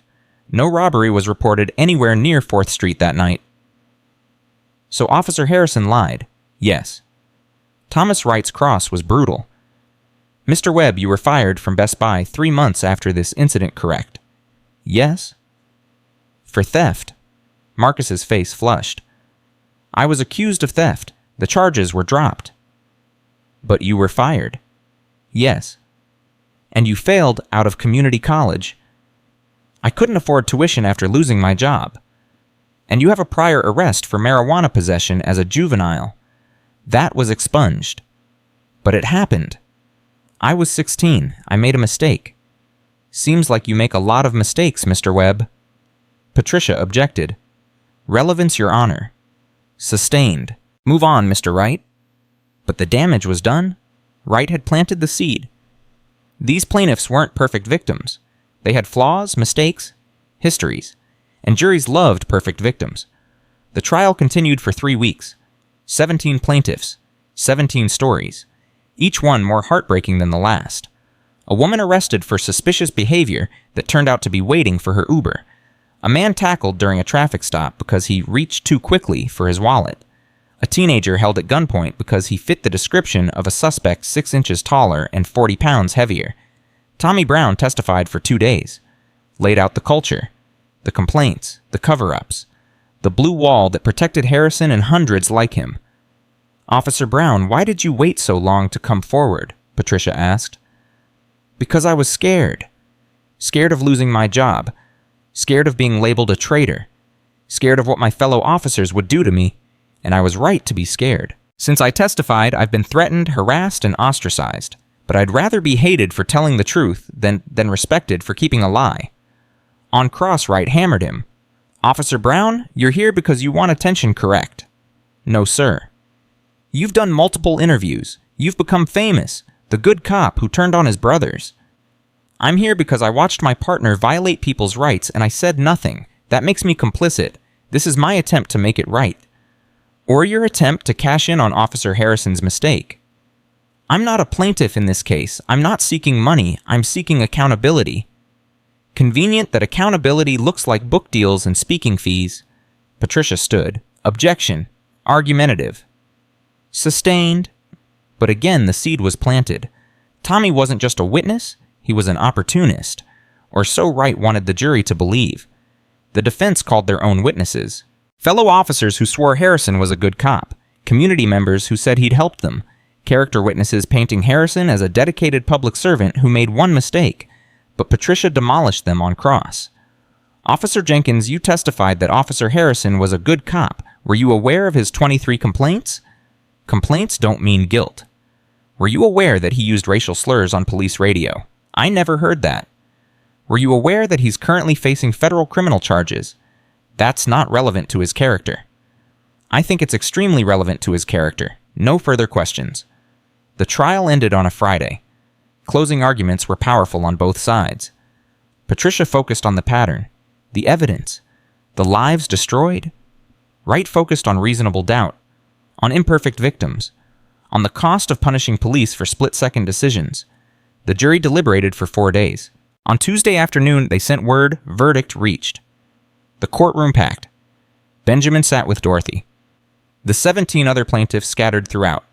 Sarah Johnson in the press gallery. Tommy Brown in the back alone. "Has the jury reached a verdict?" "We have, Your Honor." On the claim of civil rights violations against Derek Harrison, how do you find what we find for the plaintiffs? The courtroom erupted. Judge Martinez banged her gavel. "Order, order in my court. On the claim against the city of Riverside for inadequate supervision and training, how do you find? We find for the plaintiffs." More eruptions, more gavel banging. "On the matter of damages, what amount do you award?" The jury foreman looked at his notes. "We award compensatory damages in the amount of $12 million split among the 18 plaintiffs. We further award punitive damages against Officer Harrison in the amount of $5 million. And we award punitive damages against the city of Riverside in the amount of $25 million. $42 million total. $42 million for 18 people whose rights had been violated." Patricia hugged her clients. Benjamin closed his eyes. Dorothy sobbed. Marcus Webb sat stunned. They'd won. Not just the case, the principle, the belief that accountability was possible, that justice could prevail, that the system broken as it was could still be forced to work. Outside the courthouse, reporters swarmed. Benjamin addressed them briefly. "This verdict isn't about money, it's about a message. Power without accountability is tyranny. And today a jury of our peers said no more. Thank you." Sarah Johnson got the first exclusive interview with Patricia Moore. Patricia, $42 million, that's one of the largest civil rights verdicts in state history. And it's deserved. These 18 people had their constitutional rights violated. The money can't undo the trauma, the lost opportunities, the fear, but it's a start. What happens to the money? Each plaintiff receives their share. But Mr. Lewis has already announced he's donating his portion, $3 million, to establish a community oversight foundation for police accountability. He's turning his pain into purpose. Sarah's reporting on the trial won her a Peabody Award.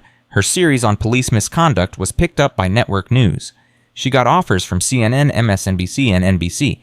At 27, she'd become one of the most respected investigative journalists in the country, but she turned down the network offers. "I'm staying local," she told her editor Martin, "because this story isn't over. The verdict is just the beginning. Now comes implementation, making sure those reforms actually happen, holding the department accountable. That's where the real work begins." "You sure NBC is offering 6 figures?" "I'm sure. Some stories need to be seen through. This is one of them." And she was right, because 3 months after the verdict, the hard part began actually changing a police department that had operated the same way for 50 years. The Riverside Police Department didn't go quietly into reform. 6 months after the verdict, the battle lines were clearly drawn. Benjamin Lewis sat in a conference room at City Hall across from the new police chief, Marcus Thompson. Thompson was black, former LAPD brought in specifically to clean house. Between them sat representatives from the Department of Justice, the Civilian Oversight Board, and the police union. "Chief Thompson, your reforms are destroying morale," said Union President Dale Simmons. Same guy who'd defended Harrison. Same guy who'd threatened complainants for years. "Officers are afraid to do their jobs. Arrests are down 40%. Response times are up. You're handcuffing the good cops because of a few bad apples." Thompson didn't blink. "Mr. Simmons' arrests are down because officers can't profile people anymore. Response times are up because we're training officers to de-escalate instead of dominate. And if your good cops can't do their jobs without violating civil rights, they're not good cops. They're liabilities. The community is less safe. The community is less harassed," Benjamin interrupted. "Crime statistics show violent crime is actually down 3%. Property crime down 7%. What's down is the number of innocent people being stopped, searched, and arrested for nothing. And if that hurts morale, good. The morale that protected Derek Harrison for 12 years needed to die." Simmons's face flushed. "With all due respect, Mr. Lewis, you're not a police officer. You don't understand the realities of the street." "I understand the reality of being handcuffed for standing. I understand the reality of watching my wife cry because 2 officers saw my skin before my service. I understand that reality very well. Do you?" Silence. The DOJ representative Helen Torres spoke up. "Gentlemen, we're not here to debate whether reform is necessary. The consent decree is in place. The question is implementation. Chief Thompson, update us on the body camera program." Thompson opened his tablet. "All patrol officers now wear body cameras. They're required to activate them during any civilian interaction. Failure to activate results in automatic suspension pending investigation. We've had 17 violations in 6 months, 15 officers suspended, 2 terminated for repeated violations." "That's excessive," Simmons started. "That's accountability," Thompson cut him off. "Officers who refuse to be recorded are officers who plan to do something they shouldn't. End of story." "What about the Civilian Oversight Board?" Helen asked. Benjamin answered this one. "The board is operational. 7 members appointed by the City Council representing diverse community stakeholders. We review all use-of-force incidents, all complaints, all officer-involved shootings. We have subpoena power, we have independent investigators, and we report directly to the DOJ and the public." "And how many complaints have you reviewed?" 147 in 6 months. We've sustained 42. Recommended disciplinary action in 38 cases. Termination in 4. Simmons exploded. "You're destroying careers based on complaints. You don't understand how policing works." "I understand how justice works," Benjamin said quietly. "And justice doesn't protect bad cops. It removes them." The meeting continued for 3 hours. Every reform was fought. Body cameras, de-escalation training, bias recognition courses, community policing initiatives, pattern reviews, early intervention systems. The union opposed everything, but Thompson and Benjamin held firm. Change was happening. Slowly, painfully, but happening. After the meeting, Benjamin walked to his car with Thompson. "You ever regret this?" Thompson asked. "You could have taken your settlement and disappeared, enjoyed retirement. Instead, you're in meetings getting yelled at by union reps." Benjamin smiled. "Every single day I regret it. But then I remember Marcus Webb. Remember those 17 other plaintiffs. Remember every person who suffered in silence because they didn't have a platform.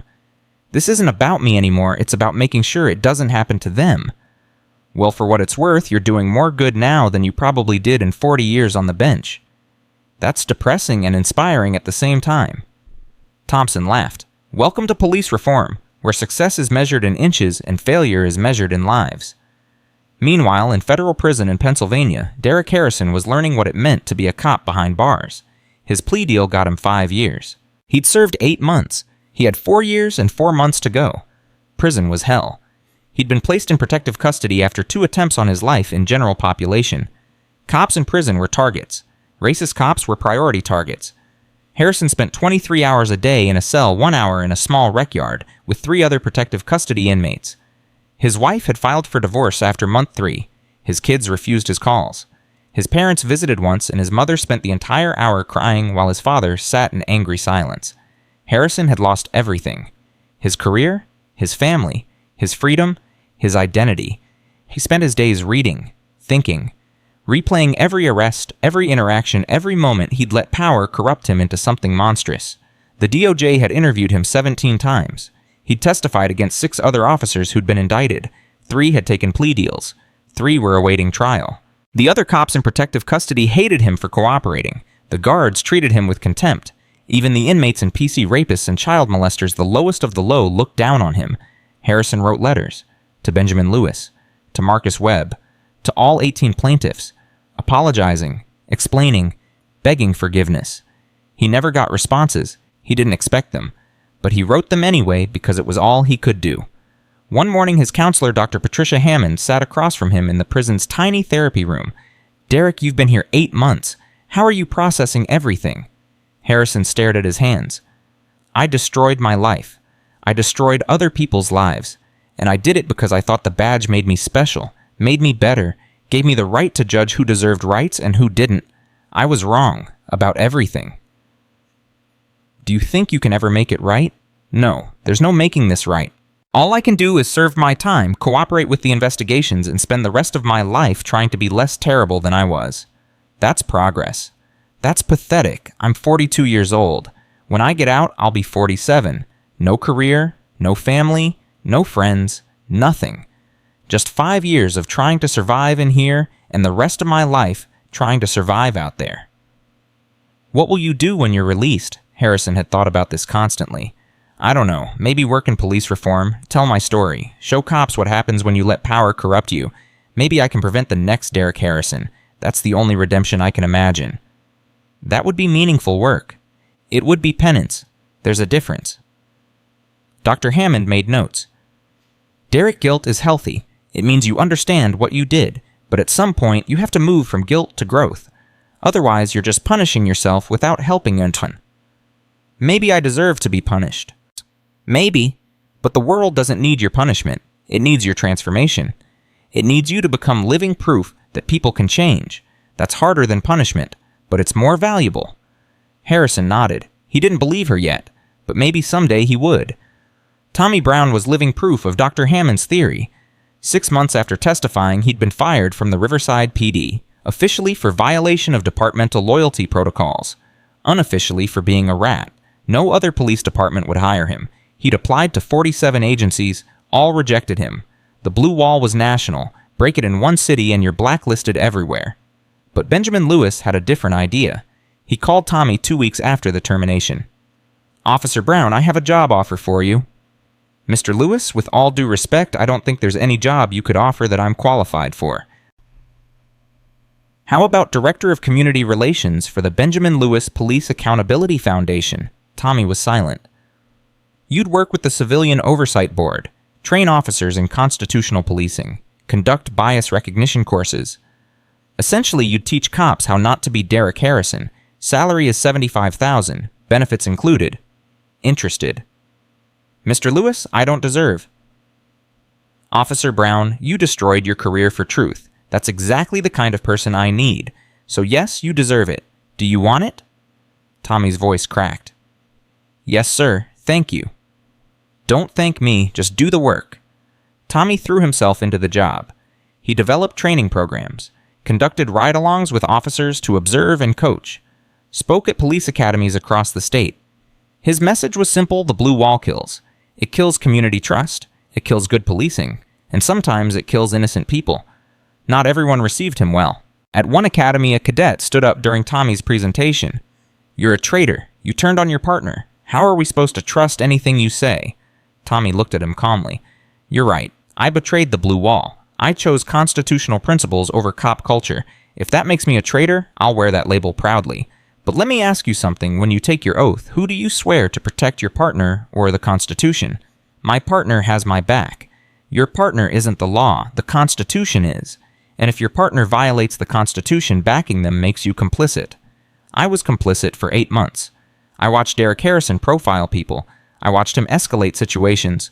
I watched him abuse his authority, and I said nothing because I valued loyalty over law. Then he arrested a Supreme Court justice for standing, and I had to decide, am I a cop who protects bad cops, or am I a cop who protects the Constitution? I chose the Constitution. You're going to face that same choice someday. Choose wisely. The room was silent. Some cadets nodded, others glared, but Tommy's words landed. Seeds planted. Maybe they'd grow, maybe they wouldn't. But at least he was trying. Sarah Johnson's career had exploded. Her reporting on the Lewis case won her 3 National Journalism Awards. She was offered anchor positions at CNN and MSNBC, book deals, speaking engagements, 6-figure contracts. She turned them all down, just like she'd told Martin she was staying local, because the story wasn't over. She'd spent 6 months investigating other police departments across the state, found patterns identical to Riverside, complaints buried, bad cops protected, civil rights violated. Her series, The Blue Wall Across America, ran for 8 weeks. It exposed corruption in 12 different departments. Federal investigations opened in 7 cities. 3 police chiefs resigned. Hundreds of complaints were reopened and reinvestigated. Sarah became the journalist cops feared and communities trusted. She received death threats weekly. Her apartment was broken into twice. She hired private security and kept working. You're going to get yourself killed, her mother told her during one visit. Maybe, but what's the alternative? Stop reporting, let them win. I'd rather have you alive and silent than dead and celebrated. Sarah hugged her mother. Mama, you cleaned houses for 30 years so I could go to journalism school. You sacrificed everything so I could have opportunities. I'm not wasting those opportunities by staying safe. I'm using them to do what journalists are supposed to do, tell the truth. Even when it's dangerous. Especially when it's dangerous. Her mother cried, but she understood. Her daughter had inherited her strength. And that strength was changing the world. Marcus Webb used his settlement $650,000 to go back to school. He enrolled at the State University, majoring in criminal justice. His goal, become a defense attorney. I want to represent people like me, Marcus told Benjamin during a foundation event. People who get arrested for nothing, who can't afford real lawyers, who get steamrolled by the system. If I can help even a few people, it's worth it. You're going to be a great attorney, Benjamin said. I hope so, because you inspired me, Mr. Lewis. You could have stayed quiet, used your privilege, but you stood up for yourself and for all of us. I want to do the same thing. The other 17 plaintiffs had similar stories. Some used their settlements to start businesses. Some paid off debts. Some went to therapy to heal from trauma. But all of them felt vindicated, believed in justice again, saw that fighting back was possible. Dorothy Lewis watched her husband transform from a retired judge into a full-time activist. Some days she resented it. They were supposed to be enjoying retirement, traveling, relaxing. Instead, Benjamin was in meetings, giving speeches, fighting battles. I miss my husband, Dorothy told him one night. Benjamin looked up from his laptop. I'm right here. No, you're not. You're in meetings. You're on calls. You're everywhere except here with me. Benjamin closed the laptop. You're right. I'm sorry. Don't apologize. Just explain. Why can't you let this go? Why can't you enjoy the retirement we planned? Benjamin was quiet for a long moment. Because I spent 40 years sitting on a bench making rulings, telling myself I was serving justice. But I was serving a broken system. I was part of the problem, and I didn't realize it until I experienced what so many others experience every day. Now that I know, I can't unknow it. I can't just retire and pretend everything's fine, because it's not fine, and I have the platform to fix it, or at least try. Dorothy took his hand. I understand. I do. But don't forget that I need you too. This work is important, but so am I. You're more important, always. Then prove it. 1 night a week, no meetings, no calls, no emails, just us. Can you do that? Benjamin smiled. Tuesday nights, date night, starting next week. Deal? They kept that promise. Every Tuesday, Benjamin turned off his phone and focused on Dorothy. They went to dinner, saw movies, walked in the park, remembered why they'd spent 50 years together. The work could wait 1 night a week. Their marriage couldn't. As the one-year anniversary of the arrest approached, Riverside planned a community event, a commemoration, a celebration of reform. The mayor asked Benjamin to speak. He stood at the podium on October 25th, exactly 1 year after those handcuffs clicked onto his wrists, looking out at a crowd of 3,000 people. 1 year ago, I walked to Corner Grind for coffee. I never made it inside. Instead, I spent 23 minutes in handcuffs, treated like a criminal for standing on a sidewalk. Those 23 minutes changed my life, changed this city, maybe changed the conversation about police accountability in America. The crowd applauded. Benjamin raised a hand for silence. But let me be clear, I'm not the hero of this story. The heroes are the 17 people who didn't have my credentials, my privilege, my platform, but fought back anyway. The heroes are Tommy Brown, who destroyed his career for truth; Sarah Johnson, who risked her safety for journalism; Linda Martinez, who lost her job to expose corruption; Chief Thompson, who's rebuilding a department from the ground up; and every citizen who attended meetings, filed complaints, demanded change. You're the heroes. I was just the spark. More applause. Benjamin waited again. 1 year ago, I believed the justice system worked. Today, I know better. The system doesn't work automatically. It works when we force it to, when we refuse to stay silent, when we hold power accountable, when we choose courage over comfort. He paused, looked across the faces. Black, white, brown, young, old, all united by a belief that change was possible. Derek Harrison violated my rights, but he also gave me a gift. He showed me what millions of Americans experience every day. He forced me out of my comfortable retirement and into uncomfortable truth. And for that, in a strange way, I'm grateful. Because I'm doing more good now than I did in 40 years on the bench. Not because I'm special, but because I finally understand that the bench isn't where justice happens. The streets are. The communities are. The places where people interact with power every single day. That's where justice lives or dies. Benjamin's voice grew stronger. So here's what I want you to take away from this anniversary. Your voice matters. Your experience matters. Your courage matters. Whether you're a former judge or a 19-year-old retail worker, you have the power to demand accountability, to refuse to accept injustice as normal, to stand up even when it's scary, especially when it's scary, because that's how systems change. Not from the top down, from the bottom up, from ordinary people doing extraordinary things. The crowd was silent now, hanging on every word. Authority without accountability is just organized oppression. Remember that. Teach it to your children.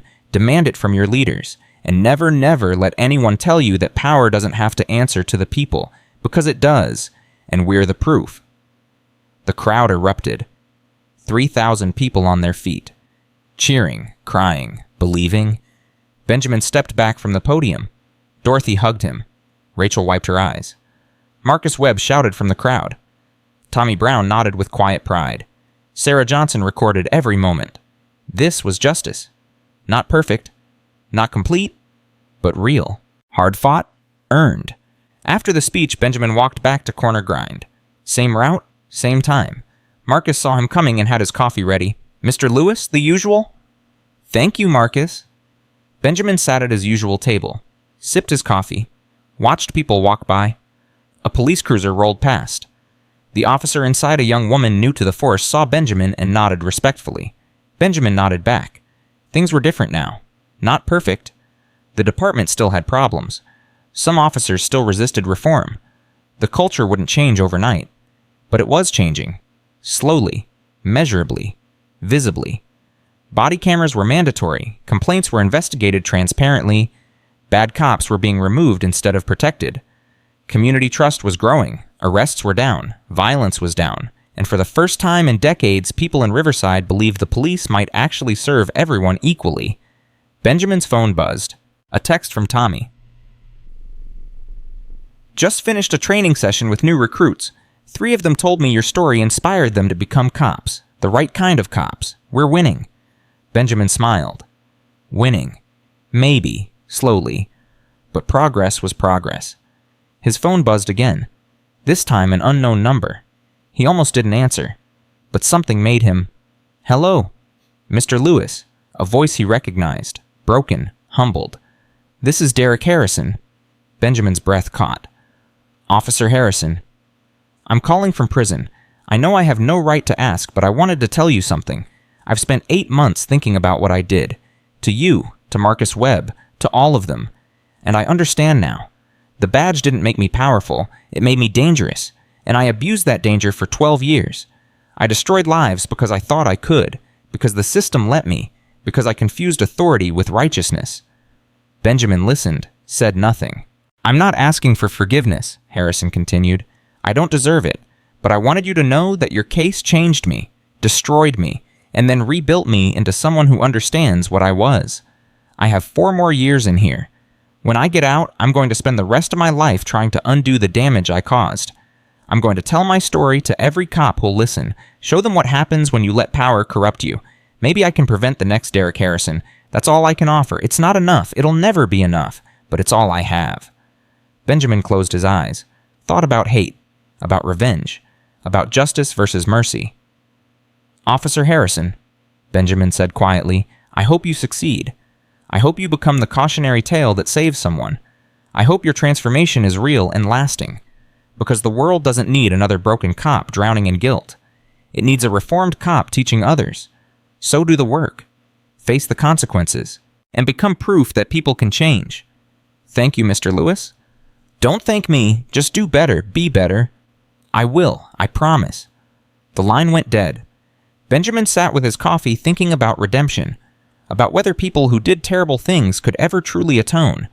He didn't know the answer. Maybe there wasn't one answer. Maybe redemption was personal, individual, earned slowly over years of good work after bad actions. Maybe Derek Harrison would earn his redemption. Maybe he wouldn't, but at least he was trying, and trying was more than most people did. Dorothy found him 30 minutes later still sitting with his coffee. "You ready to go home?" "I am." They walked together, hand in hand. 50 years of marriage, 40 years of public service, 1 year of activism, and decades still ahead to keep fighting, keep pushing, keep demanding that the system live up to its promises. "Do you think we made a difference?" Dorothy asked. Benjamin looked back at Corner Grind, at the street where he'd been arrested, at the community that had rallied around him, at the reforms that were slowly, painfully taking root. "I think we started something. Whether it lasts depends on everyone else. But yes, we made a difference." "Was it worth it?" Benjamin thought about the handcuffs, the humiliation, the fear, the sleepless nights, the death threats, the constant battles. "Every second," he said, "because silence would have been comfortable, but speaking up was necessary, and necessary always trumps comfortable." They walked home as the sun set over Riverside, a city that was different now, imperfect, still struggling, still learning, but different, and difference was hope. 6 months later, the Department of Justice released its final report on the Riverside Police Department. 3 years of federal oversight, hundreds of reforms implemented, 28 officers terminated, 15 criminally charged, an entire culture transformed from the inside out. The report concluded the Riverside Police Department has demonstrated substantial compliance with constitutional policing standards. While challenges remain, the department has fundamentally altered its approach to community interactions, accountability, and transparency. This transformation serves as a model for law enforcement agencies nationwide. Benjamin read the report in his home office, smiled, called Tommy. "We did it. 3 years. We actually did it." "We did?" Tommy said. "Now 49 states to go." Benjamin laughed. "One city at a time." "One officer at a time," Tommy corrected. "Because real change happens in the hearts of individual cops who choose to be better. We just gave them the framework. They have to do the work." Wise words from the man who used to be afraid to speak up. "I learned from the best, a 72-year-old judge who refused to show his ID on principle. 75 now. Time flies when you're fighting institutions. How's retirement treating you?" "Terrible. Best decision I ever made." They laughed. Hung up. Benjamin looked at Dorothy, who was reading in her favorite chair. "Tuesday night," he said. "Date night. Where do you want to go?" "Surprise me, as long as it's not a police accountability meeting." "Deal." That Tuesday, they went to Corner Grind. Marcus made their coffee. They sat at Benjamin's usual table, and for 2 hours they just talked. About grandchildren, about Rachel's promotion, about their plans to visit Italy next spring. No talk of police reform, no discussions of accountability, just two people who loved each other enjoying coffee and conversation. Because even warriors needed rest, even activists needed joy, even justice fighters needed to remember what they were fighting for. And what they were fighting for was simple a world where everyone could stand outside a coffee shop without fear, without suspicion, without handcuffs, A world where badges served instead of dominated, where authority answered to accountability, where power remembered it was temporary and justice was eternal. Benjamin sipped his coffee, held Dorothy's hand, watched the sunset through the window. 23 minutes in handcuffs had cost him his peace, but it had given him purpose, and purpose he'd learned was worth more than comfort. The handcuffs were gone now, but the lesson remained. Evil doesn't need a conspiracy, it just needs good people to stay silent. And courage isn't the absence of fear, it's speaking truth when silence would be easier. Benjamin Lewis had spent 40 years judging others. Now he'd spent 3 years changing systems. And somewhere between judgment and change, he'd found the thing that mattered most. Redemption wasn't about erasing the past. It was about building a better future, one uncomfortable conversation, one difficult reform, one brave stand at a time. The coffee was good. The company was better. And tomorrow there would be more work to do, more battles to fight, more mountains to climb. But tonight, Benjamin Lewis was just a man drinking coffee with his wife. Grateful for the journey, hopeful for the destination, and certain that speaking up had been worth every cost. Because in the end, authority without accountability was just organized oppression, and silence was just another form of surrender. And 23 minutes in handcuffs had taught him that some things were worth fighting for, no matter how comfortable retirement looked. Justice was one of those things, and Benjamin Lewis was just getting started.